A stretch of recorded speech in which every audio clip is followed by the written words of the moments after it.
大家好，我叫王一飞，很高兴又见面了。我们这一期呢是接着上一期来讲，因为上一期没有讲完，这一期呢我会继续接着上一期的内容，跟大家探讨一些中医的一些知识。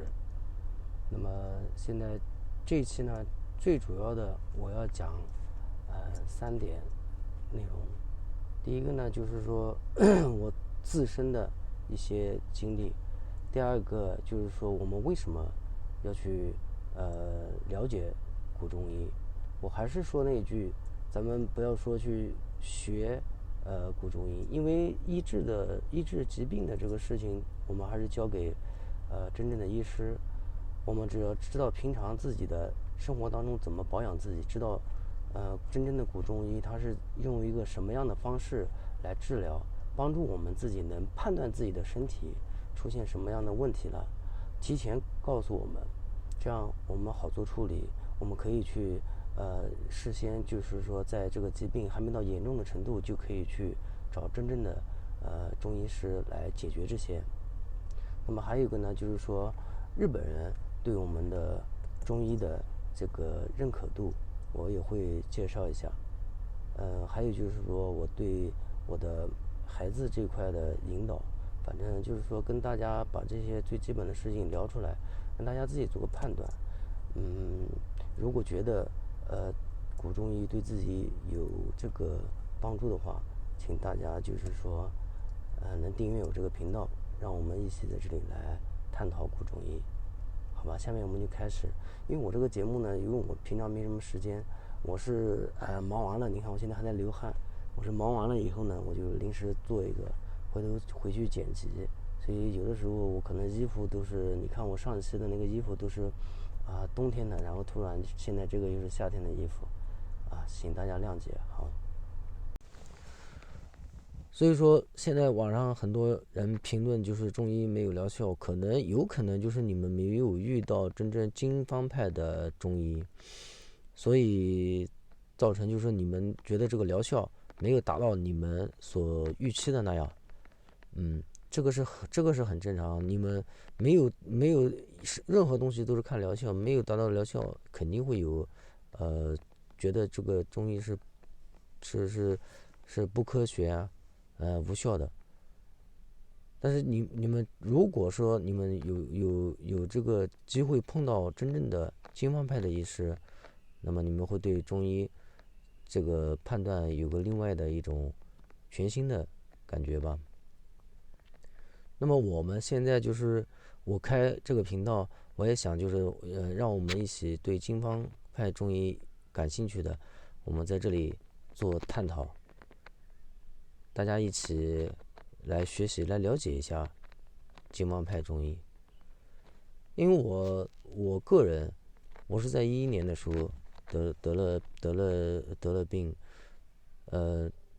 经常的会无缘无故的头晕，晕得很厉害，而且严重到最后严重的时候是整晚不能睡觉，失眠，而且不能躺着，只能坐着。我那时候是很沮丧，我首先是看了西医，看了很多西医，没看好。呃，因为我这样的这个病情是很奇怪，就是别人外面人看来就是我没有病，我只有自己感觉到自己头晕，而且我只是夜间不能入睡，别人也不知道，在别人看来我都是好好的，做了很多仪器检测，都觉得是正常，血糖也不高，所以我也很沮丧，治不好，后来就去看中医，中医吃了有100多副药，一点效果都没有，而且一直都是那样，夜间不能入睡，那人的精神各方面都很差。当时就是感觉自己快死了，每天晚上睡觉之前都觉得自己见不到第二天的太阳了。那么又不想这样的无缘无故就死了，所以我实在是没办法。后来我就是自己去学习中医，找中医的书籍去看看，看能不能挽救自己。很幸运，我是在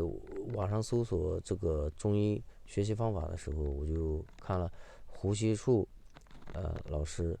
的书和这个李海厦先生这个网站，因为我看到他们的网站了，所以我没走偏路。我基本上是看了他们所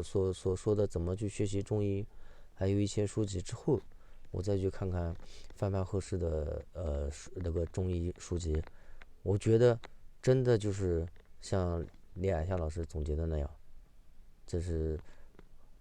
经方派是真的能治很严重的病。后来我就联系了他那个当时在深圳的一个诊所，经过一段时间，我的病就完全治好了。所以我很相信这个经方派的中医这个治疗的手法，所以我很愿意学习它，我也就看了几年的书。那正因为最近就是看到这个中医的讨论越来越多，所以呢，我想做这个频道。如果说有兴趣，有人有兴趣的话，我们就一起来学习了解这个经方中医。我想这是一个很好的这个保健手法，能能治疗很严重的疾病，而且它的一些理论，如果说你带到平时的生活当中，你会给家人、给孩子、给家里的老人，带来很大的这个收益，是健康的收益。其实，在中国，也就是能常听到的一句话：因病反贫。就是你可能就是因为平常生活还好，都属于小康级的了，也比较优越。但是你一旦家里有人生病了，那么如果说保险如果再跟不上的话，医疗保险再跟不上的话，你可能就是一天的一次的这个疾病就能摧毁一个家庭，会背上很重的债务。那这就是我自己的有亲戚也是在，这就是那一天的烧钱那是不得了的。那么古中医它能就是经方派中医，我把它定义为古中医。那么古中医它真的能治疗这些疾病，而且它这个理论，你如果学习了这个理论，那么在举例来说，你就是小孩子的话，你从小可以影响他，就是不用你天天去说你这个不能做那个不能做，这个夏天不能吃太多的冰饮啊，平时这个大热的时候不能一下子把衣服脱得很多，要注意后背的保暖，注意关节的保暖。你把这些知识都传导给他，或者说你以身作则去引导他。当然了，这要是孩子要大一点啊，要等他明白怎么分辨一个事情的好与坏以后啊，他慢慢他就会自己就是生活中就会很注意这些细节。那么说了，冰冻3尺非一日之寒，很厚的冰块不会一天就结成的。这个冰块就是指的病，就是疾病，那肯定是从很小的东西慢慢积累，然后到大的。那平常如果你按照经方派古中医的这个理论去，在平常生活当中就注意消除这些，或者说他们有什么有很多判断方式，就是在你病情很微小的情况下就能发觉到，那么你及时就把它处理掉，那你不会生大病，甚至连你的心情都能改变。那么这些这些平常的理论，你影响了自己的家人以后，你也会觉得很愉快，而且你自己身体也会保养得很好，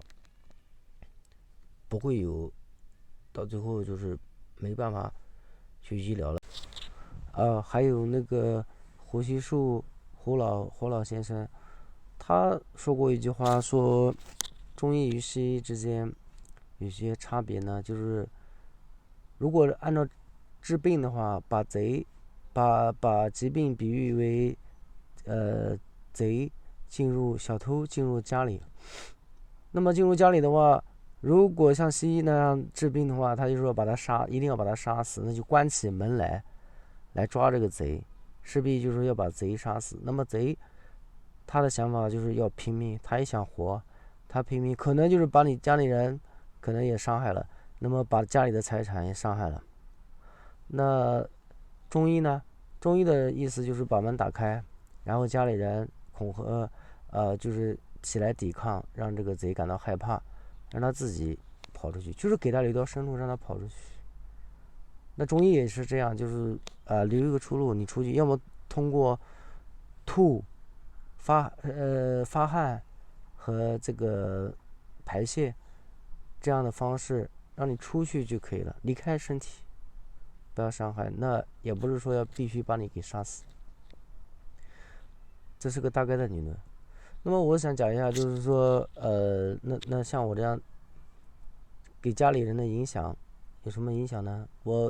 我别的不去说了，我就说我的大女儿，她现在上7年级了。除了她小时候那时候我还没接触到中医，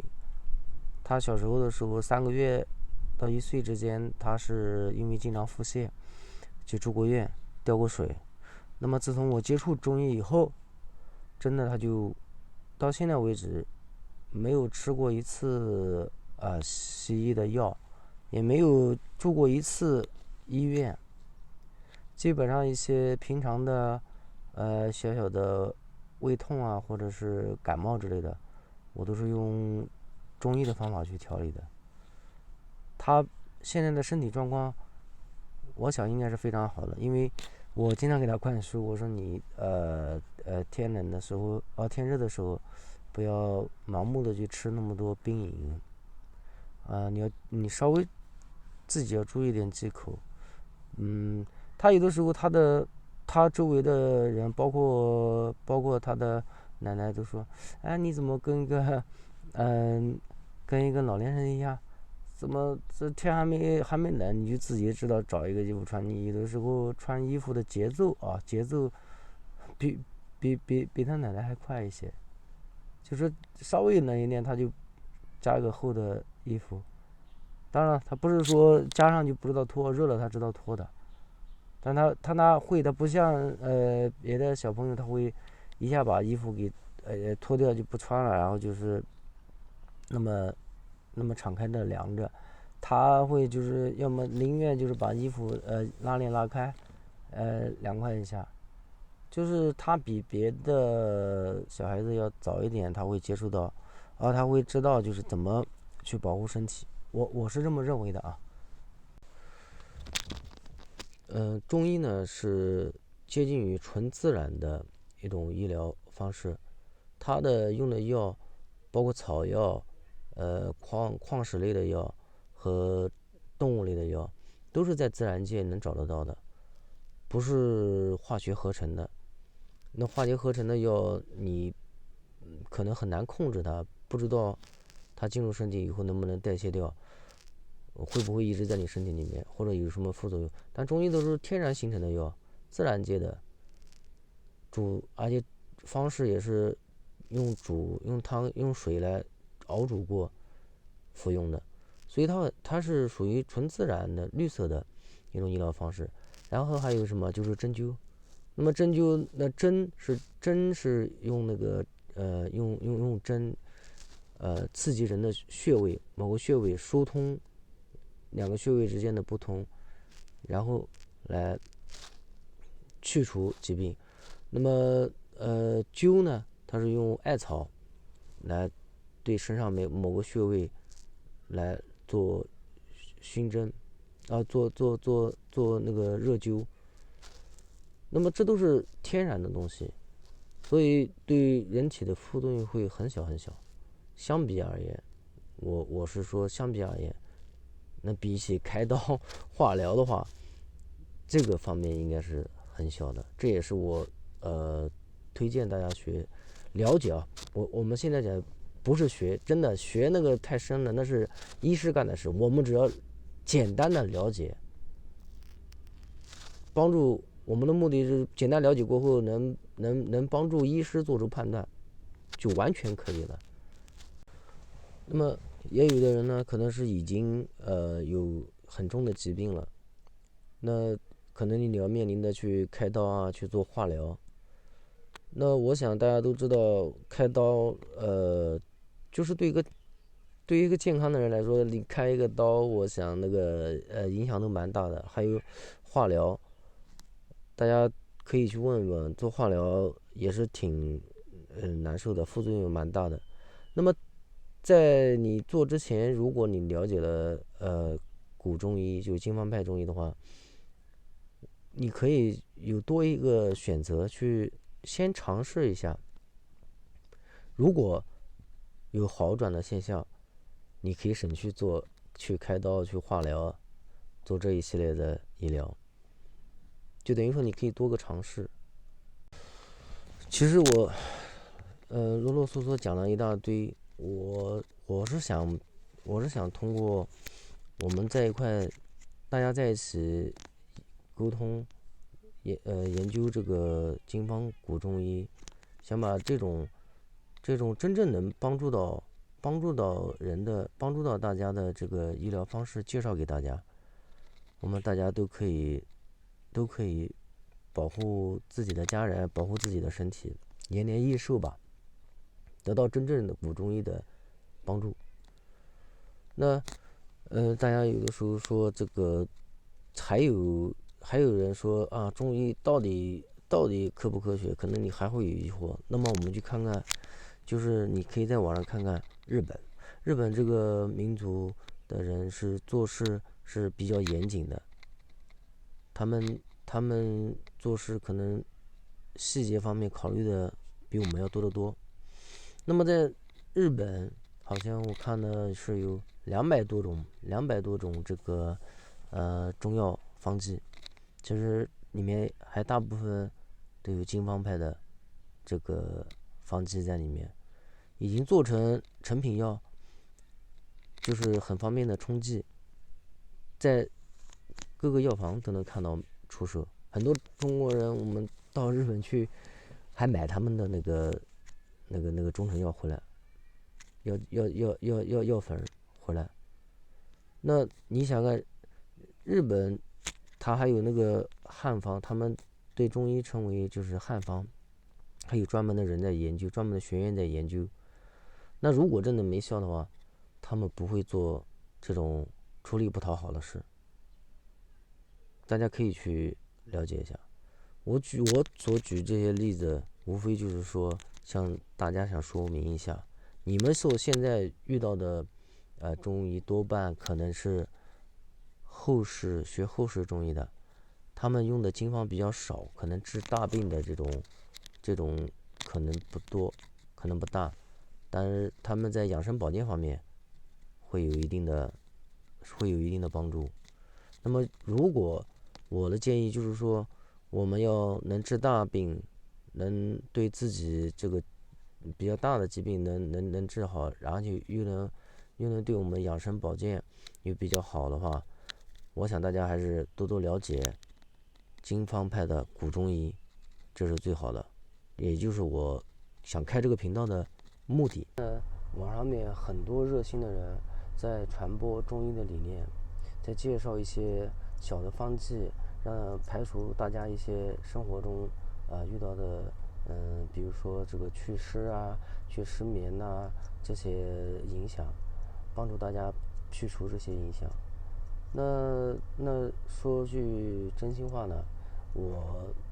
不是很赞同这样的一个做法，因为那我们举个例子来说，像失眠有可能说你有虚热导致的这个躁烦失眠，还有一种呢就是说你可能是这个晚上盗汗很严重，有的人起来衣服都潮掉了，这么影响他的睡眠。那还有一种是你比如说晚上11点到1点钟，你就固定这个时间段，你就睡不着，过了这个时间点能睡。还有的是1点到3点，你这个时间段不能睡。还有的3点到5点，这个就跟你的胆的情况和肝脏的情况和肺脏的情况都有关联。如果你提前知道了这些，就知道哪些部位会出现某种不好的症状，你就会多加注意。那再比喻，我们的感冒，正常的感冒，它是有受热，还有受风，还有受凉、受寒这样的引起的。那如果统一给到大家一个方子来治疗这个感冒，你假如是受凉引起的感冒，你再用凉药下去的话，你会受不了的，身体会受不了的。同样，那么如果你是因为受热引起的热感冒，那么再给你用发表这个热药发汗的热药下去的话，你同样也会受不了。那么这个就是说我比较不赞同给到大家一个方来治所有的就是同样的病，因为每个人即使是同样的病，在每个人的体质上面反应都是不一样的，或者说他们就是得到这个疾病的成因原因都不一样。我们的古中医就会通过每个人的这个细部的反应收集一些你们就比如说睡眠的状况啊，比如说脉搏的跳动啊，这些实问里面的东西，来通过这个来判断你这个疾病的成因并不是说一个人很多人都同样一个方，这是不赞同的。另外就是说中医这个用药都是纯自然的药，它本身这个医疗方式也是遵循这个自然规则的，用的药也是都是自然界的药，它不会有那种合成药你身体代谢不了的。你一个人在一个人在身体有疾病的情况下，比如说你晚上睡眠不好，长期这样，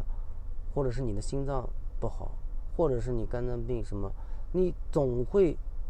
影响到你的情志。那么说中医能改变情志，那是说哪一方面呢？那就是说他能知道你为什么会造成你这个身体的有这个疾病他把你排解掉，帮你处理掉以后，你自然而然没有这个疾病的，你的心情就会开朗起来。比如说我那段时间头晕的话，我真的是就是讲话都不想讲，人家跟我讲话时间长了，我都嫌烦，想发火把他让他远离我，包括自己的孩子都是这样。那么在你有疾病的时候你是没办法，但是如果帮你调理好了，你怎么会对自己的家人对自己的孩子去发火呢？所以说中医情志这方面都可以，但是关键就是说我们看我们怎么运用吧。那么以后呢在以后的节目里面，我会偶尔会介绍一些小的一些保养的一些动作，通过这些动作或者项目来给自己的身体增加一些抵抗力。还有呢就是说我会介绍从五行这个中医的五行、中医的十问慢慢带大家去了解中医，我们有个简单的了解，看他们的整个的一个辩证的过程，我们只需要了解这些就可以了。希望有兴趣的朋友订阅我这个频道，我们大家共同的来学习古中医。谢谢。